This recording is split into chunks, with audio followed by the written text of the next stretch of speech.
केळकर साहेब, काय सांगाल? जनसेवक आमदारांचा जनसंवाद उपक्रम सुरू आहे, काय सांगाल? कशा प्रकारे नागरिकांच्या समस्यांचा निपटारा होतो? नाही, आता आज पाऊस असून देखील आम्ही इकडे येऊन बसलो आहे आणि सोमवार आणि शुक्रवार नियमाने या ठिकाणी आपण लोकांना भेटीसाठी उपलब्ध राहतो. खूप लोकांचे प्रश्न आहेत आणि व्यक्तिगत प्रश्न देखील प्रचंड आहेत. फसवणुकीचे प्रकार जे आहेत ते फार मोठ्या प्रमाणामध्ये वाढलेले आहेत.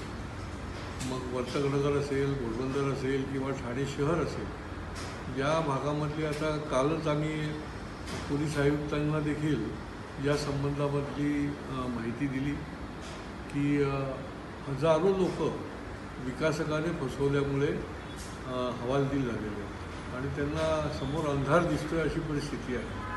10-10, 15-15, 20-20 वर्ष त्यांना नवीन पुनर्विकास झालेला नाही आणि ते बेघर झालेले आहेत. तर याच्यावर या अधिवेशनामध्ये देखील अजून काही कठोर कायदा आणता येईल का, याच्याकरता मी प्रयत्न करणार आहे. ठाणे शहरामध्ये हे प्रकार खूप मोठ्या प्रमाणामध्ये वाढलेले आहेत. कारण की कोणालाही पहिल्यांदा राहायला येत असेल तर फर्स्ट डेस्टिनेशन जे आपण म्हणतो ते ठाणे आहे आणि त्याच्यामुळे या ठिकाणी येतात. आणि दुसरे प्रकार जे आहेत ते माझ्याकडे जे मुलं येतात की त्यांना प्लेसमेंटच्या संबंधामध्ये त्यांच्या फार मोठ्या प्रमाणामध्ये फसवणूक होते. त्यांच्याकडे पैसे घेतले जातात, आश्वासनं दिली जातात आणि अशी शेकडो मुलांकडून घेतल्यामुळे त्यांच्याकडे करोडो रुपये जमतात, पण एकही मुलाला त्या ठिकाणी प्लेसमेंट होत नाही आणि ही फार मोठी जिव्हारी लागणारी गोष्ट आणि संतापजनक आहे.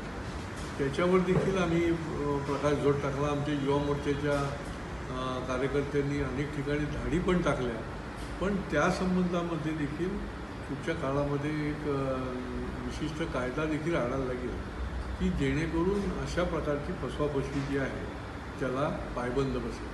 साहेब, ठाणे स्टेशन परिसरामध्ये असे प्लेसमेंटची मोठमोठी कार्यालय आहेत आणि त्या कार्यालयाच्या माध्यमातून लाखो बेरोजगारांची फसवणूक होते आजही. नाही, त्याच्याकरता आम्ही काही सील पण केली. काही ठिकाणी जाऊन त्या ठिकाणी त्यांना जाब विचारून पैसे परत देखील करायला लावले.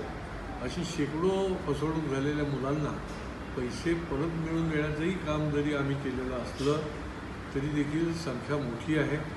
रोज हजारोने मुलं जी आहेत हे प्लेसमेंटच्या नावाखाली त्यांची फसगत होते, फसवणूक होते.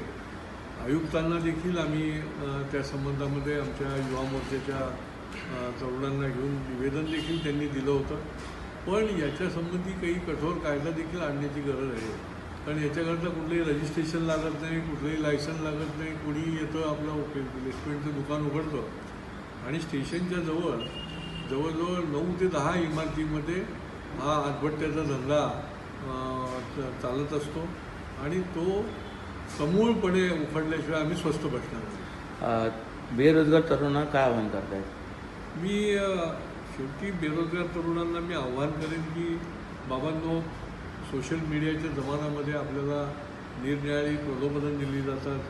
काही जाहिरातीच्या माध्यमातून देखील आपल्याला त्या ठिकाणी फसवणूक केली जाते आणि त्यामुळे त्या ठिकाणी नीट तपासल्याशिवाय कुठली गोष्ट करू नका आणि तपासल्याशिवाय ताबडतोब पैसे देऊ नका कोणी काही सांगत असलं तर. आणि त्यातून देखील जर तुम्हाला शंका येत असेल तर पहिल्यांदा आमच्याकडे या. आम्ही तुम्हाला योग्य ते मार्गदर्शन आणि माहिती देऊ तरच तुमची फसवणूक होणार नाही.